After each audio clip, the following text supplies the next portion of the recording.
yeah, like I know that we had all those beautiful workshops the band gave us, and he had like all these fancy slides and everything. I was like, oh, okay, that's cool. Like I saw that on YouTube, but I think it's only available for private members, like only the people who have the link to it. So, yeah. Yeah. So I share all of these. I haven't necessarily shared with you lately. I've shared with Fernanda. Right. Yeah. But for those people that want it, if they tell me, I share with them. Right. Yeah. Speaking about Fernanda, she's the one presenting tonight, right? Yes. It's a Brazilian night, so you guys have your caipirinhas, your cheese bread. It's like the Brazilian theme tonight. Hey, Brad, it's 6:32. Are we starting? Yeah, the first guest of honor is not here, but Yeah, let me ask her where she is. I can share her story if we want to get a head start. Actually, I'm going to do that. I'll Yeah, are you going to put it in chat? No, I'm just going to share my screen with the document. Oh, Text her. okay. Actually, let me do that properly. Just a second. Where is it?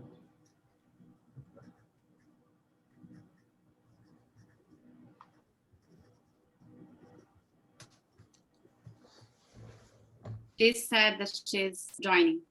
Okay. Well, I can welcome everybody at least, and then keep an eye out for Fernanda. Actually, no, I can't if I'm sharing my screen. Can I see who's on? Yes. Okay. Well, thank you everybody for joining the Rough Riders Extra meeting. I have my terrible built-in camera on my laptop, and I don't want people staring at my hand, so I have my camera off, but I'm here. We have an informative and hopefully entertaining meeting planned for today. We're going to be looking at Fernanda's story. She shared a piece of her the story that she's going to be contributing to the anthology later, I guess next month, and cut an excerpt out that she felt people that she wanted people to focus on to provide feedback. So once she joins, she'll be sharing, reading what she shared with us, and then we can provide round robin feedback. I'll recap that briefly when she joins. But then after that portion, around 7 o'clock, we're going to switch over to workshop mode, and Clara has a presentation on how to write an author bio, which is timely because if we're doing anthology stories, one of the things we agreed to was that we would also submit an author bio, which I believe is due on the 31st. I sent it out earlier, but yeah, Anna's nodding. So, and if you're not submitting an anthology story, it's still useful to know how to write an author bio. So I definitely need to update mine from last year. So I'm looking forward to that. But I guess She told me that her computer decided to not work, so she's like restarting her computer, and she said that she should be able to join shortly. I don't know if we start reading or. Well, if we start. Okay, I would do this. Like, if you guys have a notebook or paper next to you, or if you don't, maybe you can go ahead and grab it. So it will be part of the workshop, or if you prefer to do the exercise, the hands-on part in your computer, you can use your computer as well. But if you prefer use paper, like I do, have pen and paper. Okay. And I'm going to zoom this out a little bit, so if people do want to get a head start, we'll still have Fernanda read it when she's able to join, but if we read it to ourselves first, maybe we'll have more feedback to share by the time she's done reading. It is 3 pages, so I can't fit it all at once, but She said that she's joining now.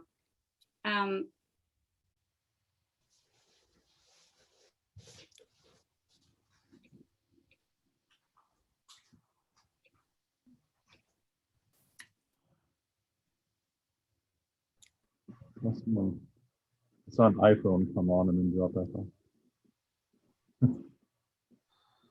Oh, I see.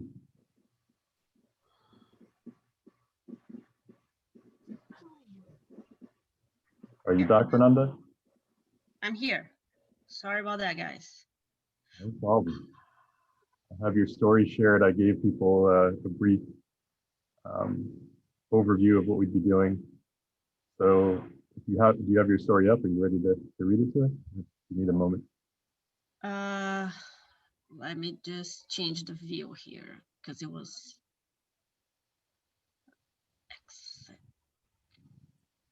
Okay, I have it ready. Thank you, guys. And sorry again for making everybody wait. So this is already in the middle of the story, but it's one of the parts that are having more problem. So let's go. The next morning, Vanessa did everything robotically the same way. Extra makeup to hide the swollen face from all the crying, cough in the pink mug, and good morning / goodbye to Sam by the driveway, and faced the 30-minute traffic on the freeway. Lindsay, indiscreet as usual, loudly noticed, "Whoa, look at that.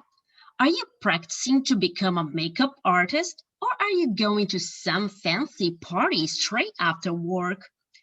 And immediately spun her chair, laughing. But this time, Vanessa burst into tears in the middle of the office. Lindsay came fast, apologizing. It was only the 2 of them at the office that morning, so Vanessa decided to open about it.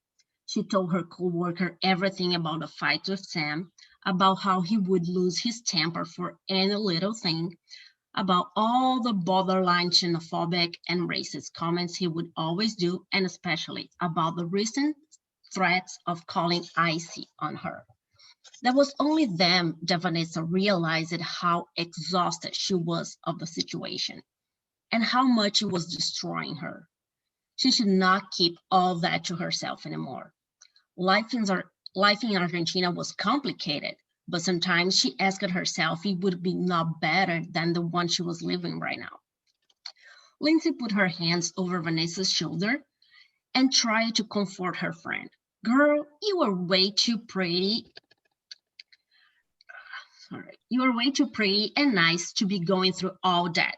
You deserve better," Vanessa replied in between tears. "I'm not sure about that. He did a lot for me. And if he didn't marry me, I would never be allowed to stay and work in this country, Lindsay."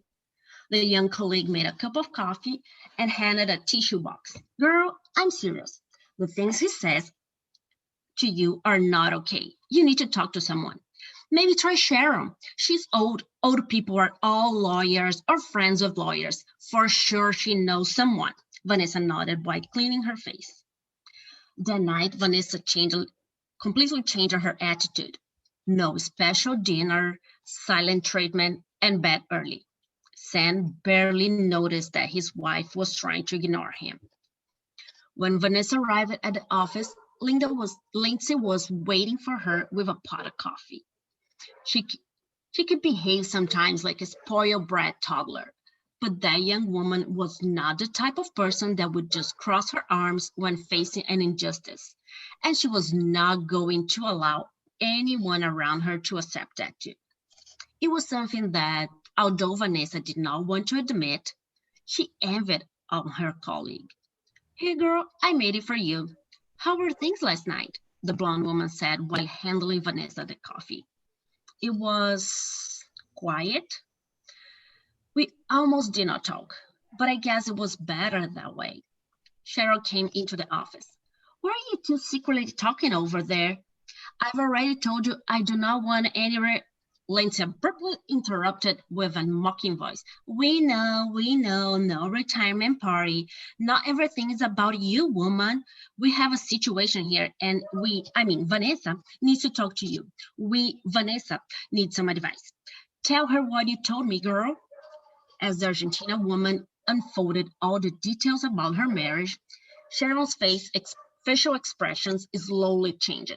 Her voice, normally sharp and firm, became soft and low. Oh, sweetie, I'm so sorry for you. But you know what? You gotta give him some grace. You told that he had been through a lot. He fought for this country twice. The man is a hero and gave you a green card. You should be grateful for finding someone. You know you're not that young anymore. Vanessa melted down on her chair when Lindsay stormed out. Cheryl, if you don't want to help, at least do not make things worse. Being a veteran does not give him the right to talk to a woman, his wife, like that. Sorry, producer, this girl. I forgot that this boomer is full of prejudice and racism. That is absolutely not okay, Sharon, the Gen Zer said while reaching Vanessa for a hug. Sharon tried to argue that she was not those things, but it was interrupted by Lindsay's fast-paced talk. You know what? My friend Brittany's dad is a lawyer. I don't believe he's into the immigration field, but I'm sure he can help us out. I'm gonna text Brittany right now, Lindsay exclaimed while spinning her chair. I don't think I want to involve lawyers. Vanessa's voice could barely be heard. A few days later, Lindsay arrived at work all giggly. Vanessa, I was listening to some true crime podcast, and I think I know what. Por Dios, Lindsay, I'm not going to kill my husband, Vanessa exclaimed. Besides, Cheryl talked some sense into me. She made me realize how ungrateful I was being to him. He did a lot for me. He gave me a future in this country. And he's been better this week. Kind, gentle. He even took me out for dinner last night, she complimented. Look, girl, it is your life and you decide what you wanted to do with that. But Sam married you because he loves you, not to do you any favor. So stop feeling like you owe him so much, Lindsay said. Since the day Vanessa apologized for disagreeing with Sam and for not being the wife he expected and deserved, they started to live the happily ever after she always dreamed of, until the day there was a huge car crash at the freeway that added extra 45 minutes to the regular 25-minute drive home. She tried calling and texting Sam with no success. When she finally got home, he was furious. She could smell the alcohol from the door. Where have you been, woman? He yelled the second he put his eyes on her. I texted and called, but she cried. I know, my crap phone died. You need to talk to your boss about getting a raise. You're not making enough money, he yelled back. There was an accident, she replied. What, an accident? Are you hurt? No, not with me, but it blocked all the freeway. Woman, you stop scaring me like that. You say things the right way. Sam's voice could almost shake the walls. The usual hatred speech started once again. The accent mocking, the reminder of how she could only be in this country because of him, the veteran he was, and how much she owed him, and how he could destroy her life with one phone call to Icy. Thank you.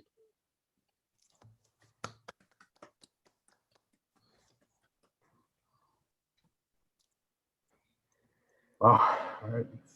So thank you for sharing that, Fernanda. Would anyone like to start with some feedback? I'm looking for hands, or if your camera's off, then just say your name. Nobody goes, I will start. I see Anna. There you go. Well, first of all, Fernanda, before you join us, I just mentioned like tonight is like Brazilian night. So it's because it's you and me giving the speech. And I thought it was really interesting that you brought, immigration as a topic for the center topic for your piece here. And at the beginning, you shared that there was something before. This is in the middle. So one of the things that I made a note that I would like to know more, it was about Vanessa's background, you know, like a little bit more about her life in Argentina, how, what type of struggles she faced, so we can relate even more. I mean, for me and you who are immigrants, and for anybody else who is immigrant can relate with an immigrant person in that level, but I think it would be nice to have more of a background of that character. I also thought that I think a few things, like the next morning, Vanessa did everything robotically in the same way. I think those two ideas already give the same impression, like robotically, usually it's kind of like mechanical. So in the same way, I think you could cut that. I also think that I would challenge you to think about the things that you described a lot of the things, but maybe that type of thing that, like, I think Susan also always tell us, like, show and not tell, you know, like make us know that this woman is in this situation without telling us exactly like how her husband like deals with things and all that. But I really liked especially the team, and I loved what Lindsay, you know, like telling her that she doesn't owe him anything. I really like that. And there was just another thing that I noticed. There was something called, when she said, that is absolutely not okay, Sharon. The Jen Zier, I don't know what that was. So if you can clarify that later. And that's it. Thank you very much for sharing. Thank you. Joanna. Anyone else want to provide some feedback? Me? Bobby. I like the theme of the story. It's a classic tale of a problem someone may have as an immigrant, or just a woman that lacks security or enough strength to realize the situation she's in and to think she's worthy enough to leave it or to change it or to be more forceful. I like the way that you changed, Sharon, when she was talking, you explained that she changed her tone when she was speaking to her, to Lindsay. I think that more dialogue from the husband might be good. Like at the beginning, you talked about how he had threatened her with telling ICE, and he regularly reminds her that he is the reason that she's living in this country. And then you repeated it at the end of this section. So I think maybe a hint of it at the beginning, and then just say it one time, maybe at the end of the section when he's actually saying it. We show that she just has gratitude for him, but I would think that she would have some kind of feelings for him as well. So maybe make her a little bit softer toward him, because it's not like an arrangement they had. They must have married for love, or at least on her side, and that didn't come out in the story so far. Thank you very much, and feel free to call me or text me if you have a question. Thank you. Bobby. I see Will. Just to jump off Bobby's comment, there should be some development with the husband character, because there is a reason why she married him in the first place, because you could make him go to rounds like he's just a raging alcoholic, who's an asshole, but there has to be some little character depth, like why is he the way he is. I mean, you mentioned he's a war veteran, so might be some PTSD he's dealing with, or maybe he's super insecure about himself and he's with this beautiful Argentinian woman. I don't know if she's like a mail order wife or she came over from the country. I don't know the whole story behind this. A quick question. Is this the middle of the story, or what section? Middle? It's the middle. Okay.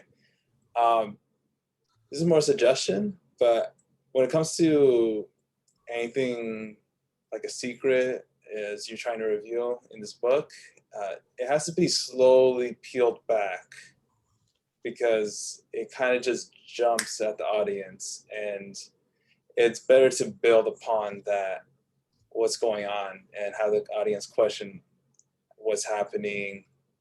Because if you just jump to in the middle point, it kind of just, I don't want to say drags on, but it does feel like, well, I think it's a solvable issue, but I don't know. I think that's what you're trying to get with at the end.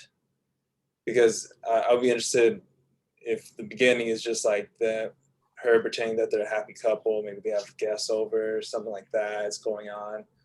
And, they see her caked up in makeup, maybe they see like a little bruise right there.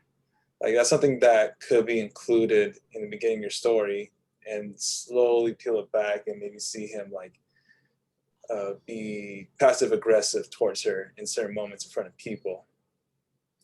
Also, I agree with what Anna said about show don't tell. You say he says a lot of racist and xenophobic stuff. Well, it's better to show that than tell us that he says a bunch of racist and xenophobic. Like, what kind of comments is he making about it? Is he making like snide comments about her accent, or calling her a derogatory term whenever he's upset about something, like maybe she dropped something? So that's something that you could build up on the story. Just slowly build it up and reveal it. And then that's how you could show a better story structure to it. That's all the comments I can make. Thank you. Carol. I just had a short comment. Actually, Will touched on it at the end there, where you had the repetition of her saying what the husband did. And then at the last part where he was actually doing it, I think her mentioning it earlier and then him demonstrating, or using him rather than saying he went into that, put the conversation into how he actually was speaking. So that now when you're reading that, you go, it'll kind of hit you like, oh, that's what she was talking about. So rather than repeat that this is what he's doing, show that's what he's doing. Put his conversation or his dialogue or his, at that point, may be considered a monologue of what he would say and how he actually does that. But so far, it's very interesting. Thank you, Carol. Anyone else have? Barry. I have the advantage of also reading maybe a little bit more than other folks have here. So I can really say that I like the story. Along the lines, I like particularly what everybody has actually said. Anna had some good points about the verbiage that you use in there. Will had some great points. Bobby, Terrell, basically following up with the whole topic here. One of the things that I like in stories is, when a story starts out, you have a good guy and a bad guy. That's simple, simplistic. But that's wired into us.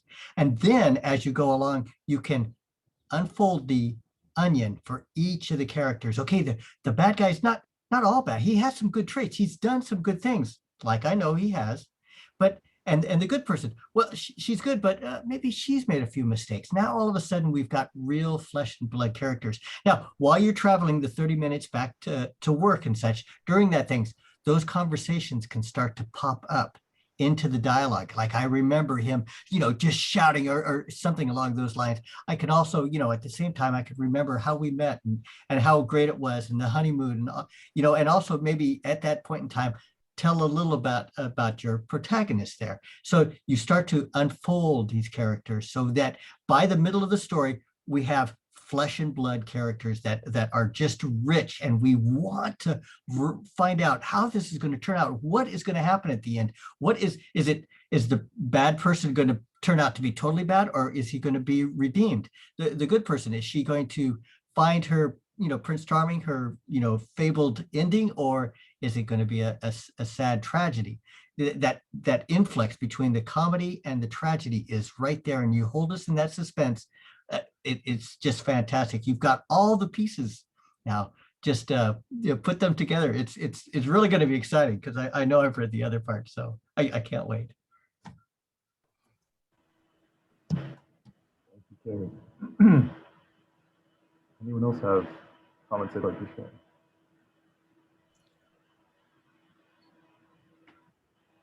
Were you raising your hand, Jessica, or just adjusting your thing? I can add, it's fine. I didn't have my hand raised, but I can. I do have one quick question. When it says the part with the green card, and I know that she has a fear about ICE being called on her. I do have a question, like if you have a green card and someone calls ICE on you, like what is necessarily a process? I'm not sure if that's later explained, but in terms of the story itself, the structure, I think, I don't know if the structure is going to be changed later, but the dialogue is kind of hard to read when it's bunched together. So I'm used to it being separated in a certain way. I think that the part when it's mentioned that she's Argentinian twice is kind of repetitive and unneeded. So I understand that she is Argentinian. I feel like what could be seen more is an example of her background and how it plays a part in terms of their marriage. As a lot of other people said, like, I don't really know why they got married. And because this is in the middle of the story, I'm assuming that's more so explained in the beginning. So I'm not too sure about that part, but I'm assuming that their marriage is explained in the beginning. I do, for these type of stories that kind of deal with domestic abuse, I'm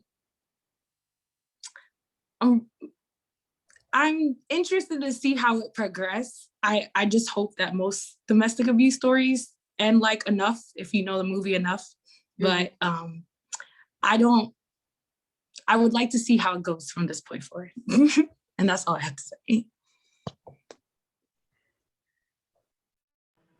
Thank you, Jessica. Anyone else have comments? All right, well, I can share just a quick one. I thought it was, I liked the approach you had where we could tell that, or I could tell that Vanessa was experiencing internal conflict about how she felt about Sam. And you sort of personified that with having Lindsay representing one side of her conflict and Sharon representing the other side of her conflict, where Lindsay's saying you can do better, and Sharon saying, you know, he did a lot for you, and that those are sort of the voices in her head embodied. But I think because you opened at least this part of the story with us already knowing the dark side of her husband a lot more than the side that she feels good about, we had already made, I mean, I'm speaking for everybody, but I had already made the decision that he was the bad guy. So I'm automatically siding with Lindsay, and you know, Sharon just sounds like she doesn't know what she's talking about. So maybe that's intentional, I don't know. But if you save some of the really dark stuff until later, as Will was saying, you know, wait till you get to the climax to really build that up, then it might give the conflict a little more weight on both sides. But I think you're in an unfair position having to share the middle of your story, and maybe in the future we could like write a little summary of how it started, and then share the passage from there, just so it's clear. But I'll have to figure that out. Sorry about that. No, that's my fault. I was late, so I wanted to jump already. No, I had guided you in that way, so, and I can see it's confusing when people don't see how the story started. So. But we are at 7 o'clock. I didn't see any other hands, so I think at this point, if you want to email Fernanda any further comments, I had emailed the story out yesterday, and you're welcome to share more details. But thank you, Fernanda, for sharing. Thank you, everyone, for participating. And I'd like to turn this over to Ana Clara to talk about author bios now. Thank you, Brad. Thank you, Fernanda. Thank you, everybody. Let me share my screen.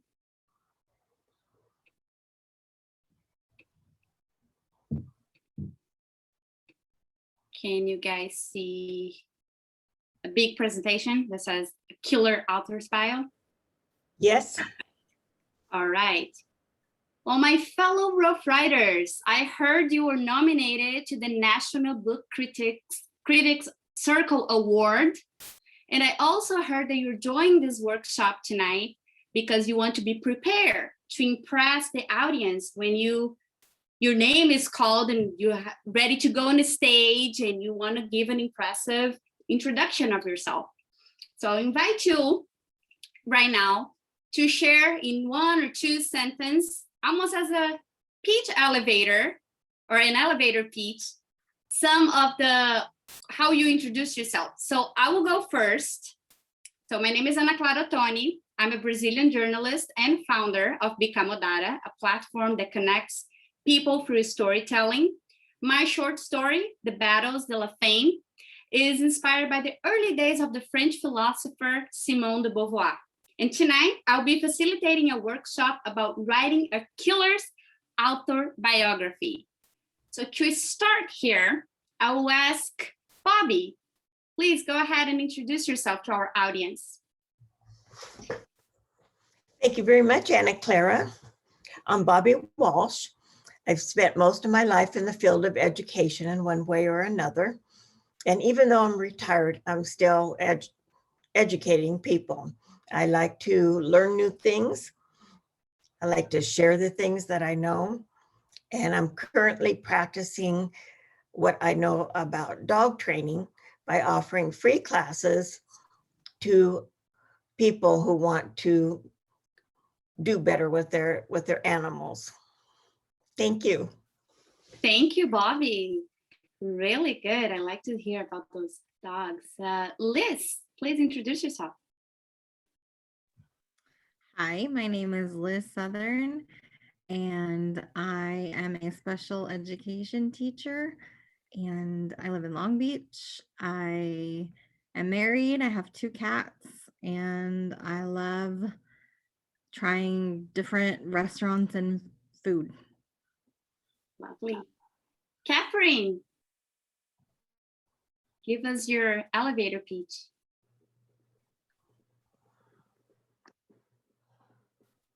We can hear you, Catherine.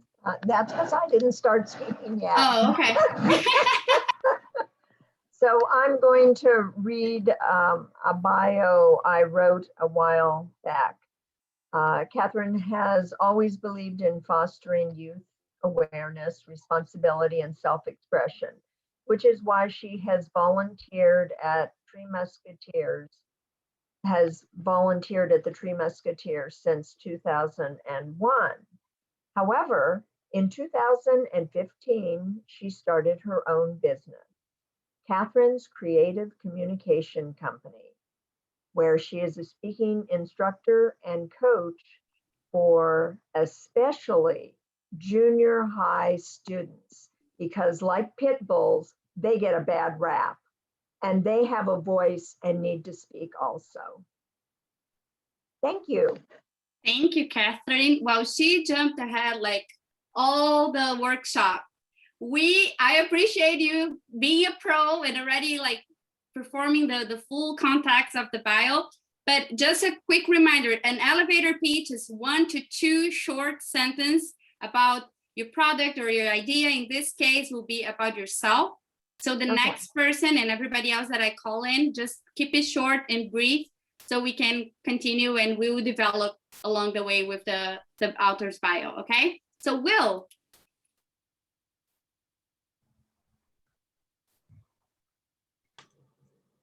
Hi, I'm William Valdez. I get often threatened by an old lady to write, so I write.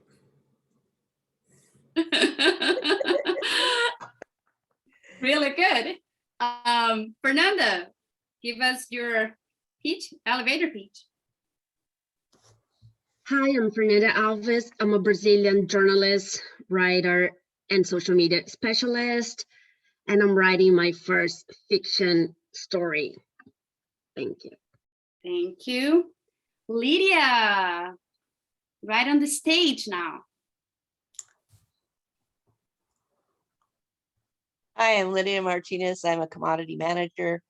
I write emails for a living. And I use this opportunity to try to use some creative writing. Really good. I like that. Carrie. You are muted, Carrie. Thank you for that. Carrie has discovered that writing is much cheaper than a psychologist. Okay. All right, T, are you with us? I am here. So share with the audience, who are you? I am Terrell Harrison, Grandmaster martial artist, mentor, minister. I have students that have called me an oxymoron because of that, with the idea of trying to teach martial arts and bringing a spiritual life to you. I say I'm trying to save your soul by saving your body. But I am continuously learning and passing on what I learned, and I hope I'm able to pass something on to you. Fantastic. Thank you, T. Brad, directly from Long Beach. I'm Brad Jorgensen. I call myself a writer, and I try to develop my voice by listening to other voices, exposing myself to new and often scary experiences like climbing to the top of Half Dome or riding a 50-mile bike ride through Mexico, and reading the work of other writers from the Modern Library's top 100 books to goofy sci-fi novels to dry, boring technical manuals that I can figure out how to make better. Thank you, Brad. Jessica, also directly from Long Beach. Introduce yourself. I'm Jessica Ennis, 25 from Jersey. I'm usually called Jane of all trades or Renaissance woman. And that's it. Okay. And last but not least, Cynthia Gallus. Hi. Hi, my name is Cynthia Gallus. I'm a writer, editor, and digital media producer. I blog about all sorts of little things on my blog, The In-Between Things, at cynthiagallus.com. Really good. Thank you, Cynthia. Well, she had more time also to plan. Okay, guys. So, all right. Thank you very much. I got everybody, right? Everybody got a chance to speak, I believe. So really quick, what we're going to do tonight, I want to share with you the value, the importance of writing author's bio. I want you to get a little bit in the mindset of a reporter, because we're going to share some of the tricks that us journalists use when writing. We will have time for a brainstorm. So get your umbrellas, because there might be a lot of ideas running through you. And we'll do the do's and don'ts. So what you should consider leaving in your author bio and what you should probably leave it out. And how to connect with people, which Cynthia did right there, and a few of you as well, like by letting people know where to find you, like either is in a blog or in a website. We'll go a little bit more about that as well. And you have a chance to do your elevator pitch again in a improved way, because oftentimes it takes the confidence to share verbally, and then you can write about those things. But it's very important that you have the confidence to say who you are and what you are about, especially right on the spot. If you're in an event, in a cocktail, in a networking, or in a Zoom call where it's going to be brief and you just have like this short moments to say who you are, make sure that you make a good impact. So first things first, the author's bio, it's about you, but not really. because you have to think about who is reading your author's bio. What are the things that it's interesting to share to other people about you?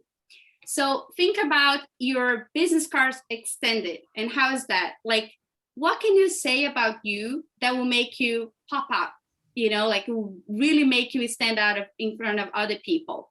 And you might use a clear message, especially if you have like a different audience. You want to know exactly how people will connect with you, what type of things that you want to tell about you. Not everything about your life should be in the author's bio. Adapt to your audience and create that connection. So you might want to include credentials. And if you don't have an entire like a set skills about the topic that you wrote about, maybe there is something else that you want to share that will still make people want to hear about you. You want to make sure that you don't include everything, all the achievements to create that credibility, because that might sound a little bit arrogant and that you're going like out of word. So here's when I tell you to put your reporter hat on, because there is a formula in journalism that you use, like the 5 W's plus an H, which is who, what, when, where, why, how, and how you can connect this with your author's bio. Well, who, you, what, it can be what inspired you to write that book or their short story. When was that? After maybe a trip to Paris that inspired you and then you decided to write about that topic? Or if it's where, like you came from a different country, a different background, and that was important, is an exotic thing about you, or something that is different. Why you decided to write that book, and how people can connect with you. How can people, continue the dialogue, and how can they reach out to you? Think about your short statement as a headline of a newspaper, but keep it short but interesting, making sure that you have everything that is important there. Like I said, you might want to mention the credentials that you have. Let's suppose you have a master's in computer science at Stanford, you have a PhD in speech recognition at the University of Cambridge, and you have worked with multinationals, companies, and you have gained award winners. You were the winner for some awards, and you also want to highlight those things, because that's the type of thing that creates some type of reputation. It makes people know why I should read this book about this person. Is this person a specialist about this? Are you guys seeing my slides okay? Just want to make sure. Okay. Now, what if I don't have all these credentials? Well, don't make things up, because first of all, you want to build your reputation as a writer. So especially if you're writing like nonfiction or a novel, a thriller, it might not even matter if you have if you're an expert in that topic. But there might be other things about you that make you interesting and make you rare, or unique, and why I would care to read your book. So you have to really start thinking about those things. What makes myself like a hero of this story as well? Name dropping. That's something that a lot of times I see people use some type of somebody who has a reputation already, and you might not be as known, and you might want to do that name dropping. Like here is the right way to say is if somebody that you know and actually said something about you, then by all means use it. Like the woman that Seth Godin called the most important writer of our time, reveals to you the secrets of, and whatever it is that the book is about. Or if you worked with somebody that is very well known and that also builds a reputation, you kind of exchange a little bit. It's like rub it off on you, that reputation, and might be something that would encourage people to get your book, your story, or your blog and read. But I will give you another example later on where name dropping might not be a good alternative if you're using just with the intention of using that name and has nothing really to do with you, and it just gives a bad impression, especially if you want like critical thinkers reading your book, or people who, you know, not gonna go and sell, just buy the book because of the name of somebody, even if that is nothing related with you. If you don't have any of those credentials or anybody to put like, oh, this Oprah said something about me in her book club. If you're not that yet, you might have other accomplishments and other things about you and about your life that you might want to use, something unusual, something peculiar, something rare. And this here can also be a little bit controversial, because if you're writing about one topic, let's suppose that you're writing about speech recognition and AI, and you are also a winner for like a golf tournament, and you think like, well, that has nothing to do with it. But let's suppose that that helped you to develop a network around people who also play and work with AI, or if you're writing a book about business law, something that is not necessarily related, but you are an award winner of that thing. You are like you won a championship or something. You might want to put that there, because also that gives a little bit of a connection. Oh, this person is also like not this all accomplishment that is like in academia, but also a person that I can relate because they play golf, or they do something that I also have done. Oh, it was supposed to have a map here. There we go. Create a connection. Here's what Cynthia used in her elevator pitch. When creating this connection with the audience, well, we have the opportunity now as Rough Riders to publish the book that is on Amazon. So anybody can buy that book. And you might want to continue that engagement with the audience. And how can you do that? By putting your website or a direct email. If you have a newsletter like Carrie does, so maybe you want a call to action for that and ask people to join to continue to read more. And you can get creative with that. Let's suppose that you can share, oh, I have an alternative ending for that story. So send me an email or sign up for my newsletter and you can get the alternative ending. And that might be something that we encourage people to know more about you and about your story. And of course, you can include freebies, because that's my favorite word, free, right? Like anything that is free, people want, and it's really nice. So it can be an ebook, a workbook, templates, anything that you can provide that you add value to that person, that also might encourage somebody to sign up for your newsletter or to contact with you, go to your website and continue that conversation.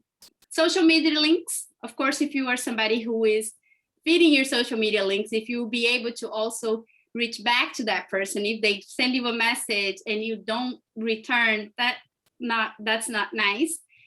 And there are plenty of advantages of connecting with your audience, especially because as writers, we most often write about people and real stories and fictional stories. So maybe there is something about your story that connects with somebody in a completely different place that you have never thought that would reach that person. That person comes back to you, and that might encourage you or inspire you to write another story. So make sure that you create that bridge to connect with other people. And here are some examples I want to share with you. I would provide this PowerPoint presentation to you after, so you have the time and all the notes, you can get all these notes. Just want to share a little bit here. This is Djamila Ribeiro. She's a public intellectual, writer, philosopher, social justice activist, and one of the most influential leaders in the Afro-Brazilian women's rights movement. And then she put here, a prolific essayist, Ribeiro was one of the 51 authors from 25 countries invited to contribute to the Freedom Papers 2008. So you see that she's putting all her credentials there. She's an author of 2 significant books, including Who is Afraid of Black Feminism, 2018, Ribeiro is committed to sharing the thinkers of others through the editorial initiative. So Sueli Carneiro Sil is one of the initiatives that she did. And Ribeiro's books, Lugar de Fala, or Place of Speech, was the first publication of Feminismos Plurais, Plural Feminism, a collection that published Black writers' works at affordable prices. Ribeiro is an online columnist, blogger, and regular columnist for the daily paper Folha de São Paulo and Marie Claire magazine. So here you see that she put like her presence on the press, all her initiatives. So you see that this woman is very engaged, and she's an activist, a writer, and also like she was invited by this the Freedom Papers, 51 other authors. So she stand up among them. So she included all that. And here's Sarah Blakely, that some of you might know. She's the founder of Spanx. Sarah was selected as one of the Time magazine's 100 most influential people in the world and has been featured on the cover of Forbes magazine. In 2013, she signed the Giving Pledge to donate half of her wealth to support her larger mission, empower women. She lives in Atlanta with her husband, entrepreneur and endurance athlete Jesse Itzler, and their 4 children. Now, here at Sarah's bio, I think it's very interesting that she mentioned her husband and her children among all the accomplishments for her company and career as well. And this is something that you can use as well, is mentioning like a family member when that makes sense to you. One, it creates that connection, like the human connection. But in this case, especially here, I think the fact that he is an entrepreneur, he's an endurance athlete, he's well known, that also adds to the flavor of what she is presenting, and she is a mother. So the fact that she had all these accomplishments and she is like a mother of 4, that might also create some type of interest in people as well. Here's some short bios. I'm not gonna read all of them, but this is mostly for Twitter or your social media channels, something like short and brief that you need to give. If you're in a webinar and you're going to be one of the panelists, make sure that you put a little bit of what you are about, and make sure that this is short, but it also like gives the message. You might know out of this 3, like this prominent journalist, Ana Clara Toni, right? She is from Brazil. It doesn't say here in her bio, but I know you all know that. And this is just a little bit of what you can do for your profiles and in social media. And Seth Godin as well. I really like his short bio because it gives a little overview of everything that he does and is nice and short. Now, some counter examples. I am going too fast. How am I doing? Like, you guys are good? Have any questions so far? Can I just continue? Okay, cool. So here, I brought, those are all real examples. And the funny thing I want to share with you is that I found those examples in how to write the best like author's bio, but I don't think they are good at all. Or they might have something that is good, but something that it's very controversial. And here's, I will show you what I'm talking about. This is Tiffany. She has the name of her books right there. She's a TV professional by day, novelist by night. Fine. She put her credentials, and then she said, Brooklyn native. She's a lover of naps, cookie dough, and beaches, currently residing in the bureau she loves, mostly multitasking. And then she put the call to action. Fine. It was short, concise. It had the human element. I particularly didn't like the fact that she said, oh, she's a lover of naps, cookie dough, and beaches, even though, like, yes, I might like, out of those, I like beaches. I don't have the habit of taking a nap. So for me, those things didn't really connect, and it didn't make me think that it was something that it was important.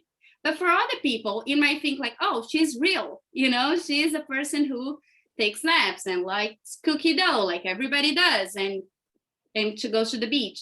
So this is when you have to measure like what are the type of things that I think people can relate or can connect.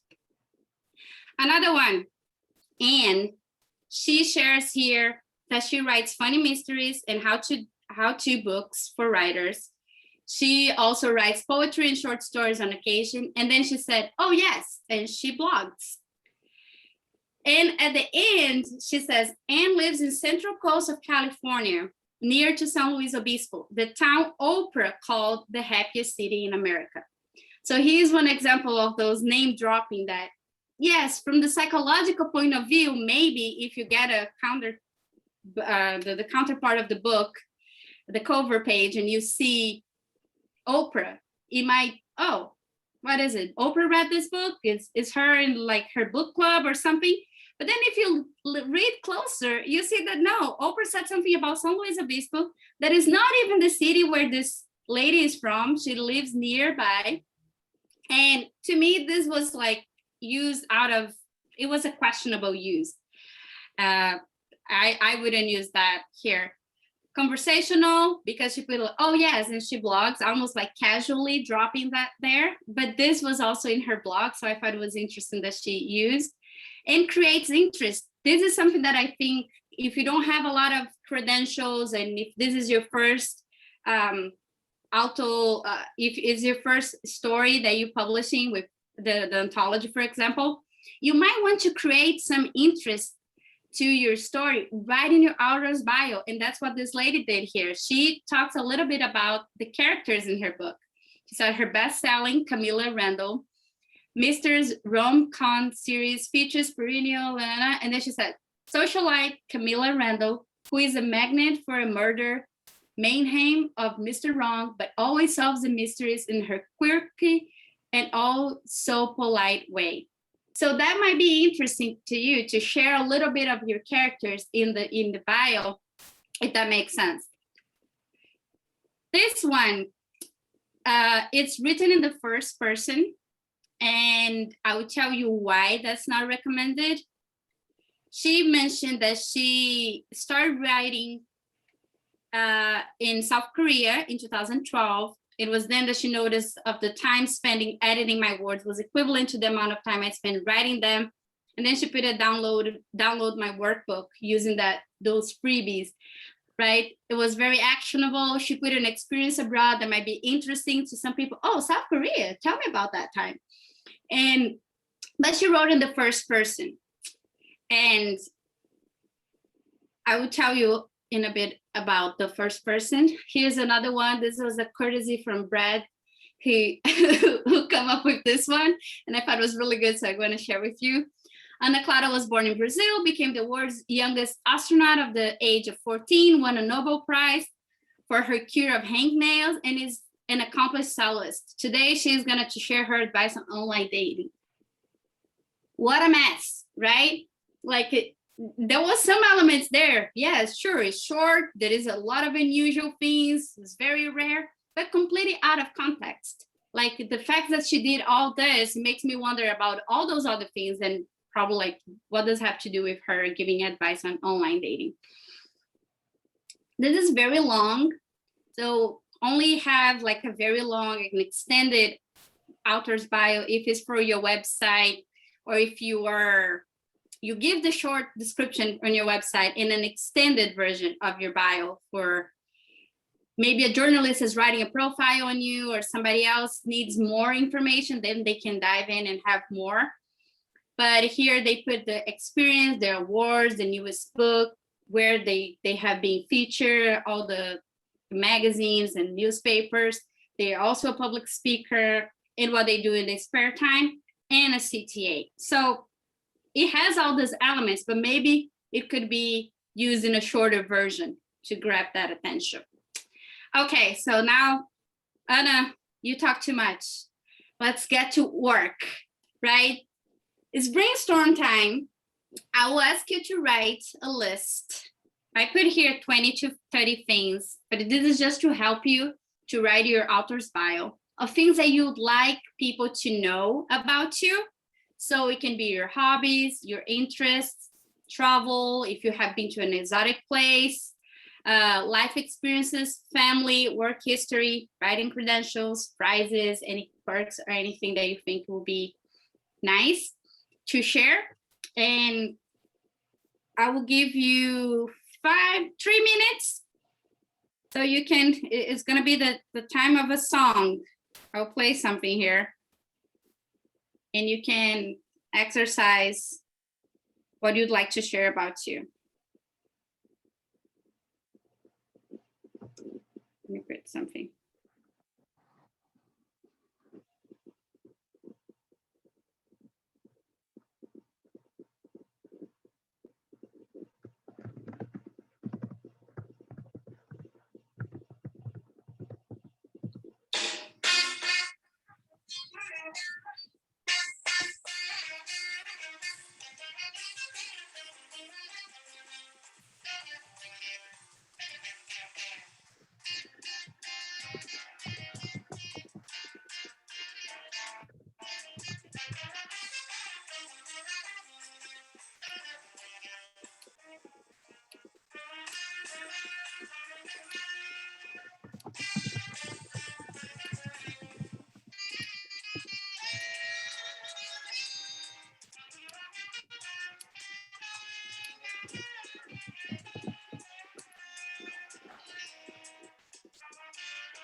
All right, was that enough time? Do you guys need maybe 2 more minutes? Are you fine? Will has I don't know what that face means. Okay, I would ask some of you who would like to share. Maybe a few of you would like to share some of the things that you came up with. Anybody? Carrie? You are muted.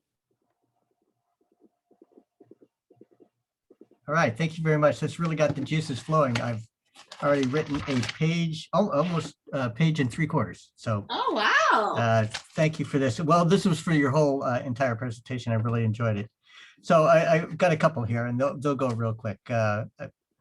I'm a racquetballer with the bruises to prove it. My writing is my meditation.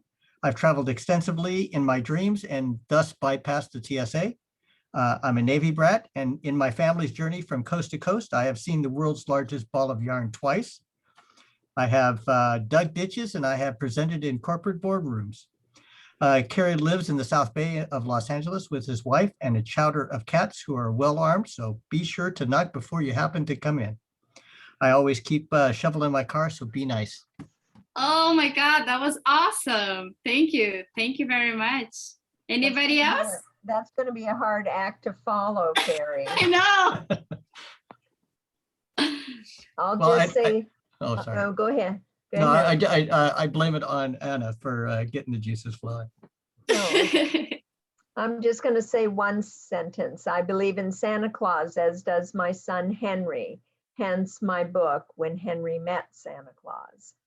Oh, like that.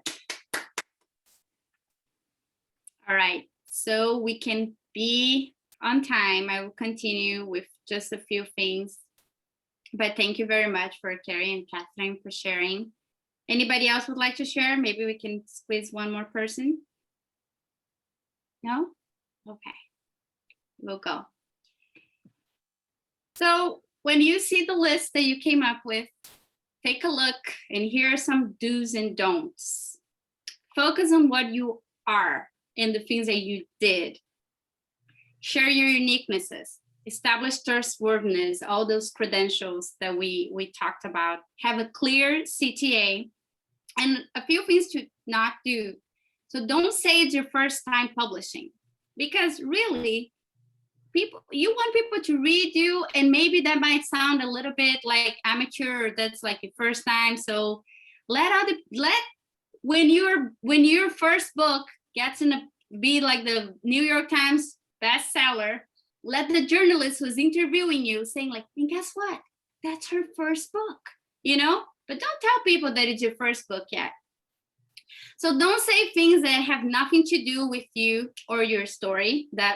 Those were the examples that we gave, right? Like the Nobel Prize and being an astronaut and giving advice on online dating. Never write in the first person, and here's why. It's a very first sign of amateurism. So if you write in the first person, it makes people think that, oh, she's the one writing this also, you know, like, and again, gives a little bit of a sense of professionalism when you put in the third person.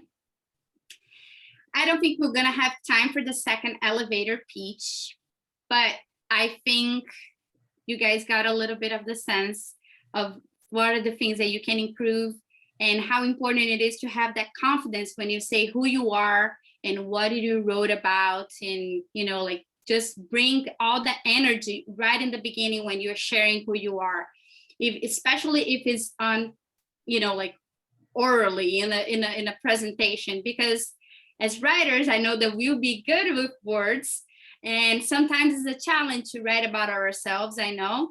But as much as you practice, and this is something that you can practice with your friends, with your Rough Riders crew, you know, like every time you have to maybe give a speech, say like, no, I would do my bio, and you can like share who you are as a way to get that confidence if you don't have that yet when introducing yourself. The things that we covered today: the value of author's bio, how to be a reporter, right? Like I was like, how to be a reporter.